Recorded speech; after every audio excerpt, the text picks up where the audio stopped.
বাংলাদেশে এমন অনেক হুজুর আছে, আলেম আছে, যারা নিজেদেরকে আলেম দাবি করে। তারা চায় না বাংলাদেশের সংবিধান, বাংলাদেশ চলুক কোরআনের আইন দ্বারা, কোরআনের শাসন চলুক, ইসলামের সুমহান আদর্শে বাংলাদেশ চলুক, বাংলাদেশের প্রত্যেকটা দলের, প্রত্যেকটা ধর্মের মানুষ সুখে থাকুক। এগুলো বাংলাদেশের কিছু মানুষ চায় না, এবং আলেম ওলামাদের মধ্য থেকেও কেউ কেউ চায় না। এখন না চাওয়ার কারণ হলো, তার দৃষ্টিতে মনে হয় সে সঠিক, তাই সে অন্য দলকে, অন্য ব্যক্তিকে পছন্দ করে না।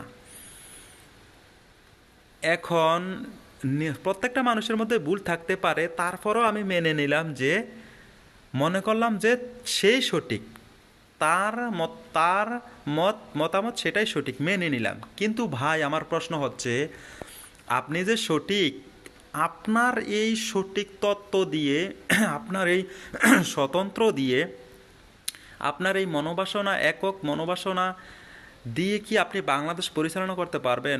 মানুষকে মুক্তির দিতে পারবেন? মানুষের শান্তির জন্য কাজ করতে পারবেন? না। রাজনৈতিক শক্তি ছাড়া কোনো দেশ পরিচালনা করা সম্ভব না। আর বাংলাদেশ হচ্ছে গণতান্ত্রিক দেশ, সেখানে আপনাকে গণতান্ত্রিক পদ্ধতিতেই সফলতা অর্জন করতে হবে এবং জনগণের মুক্তির কল্যাণে কাজ করতে হবে।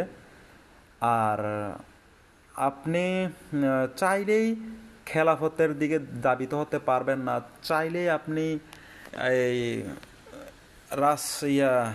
রাসুলের আদর্শ দ্বারা, সাহাবিদের আদর্শ চাইলে কায়েম করতে পারবেন না। আপনাকে ধাপে ধাপে অতিক্রম করতে হবে, কঠিনতম কঠিন পথ অতিক্রম করতে হবে জীবনের প্রতিটি ক্ষেত্রে।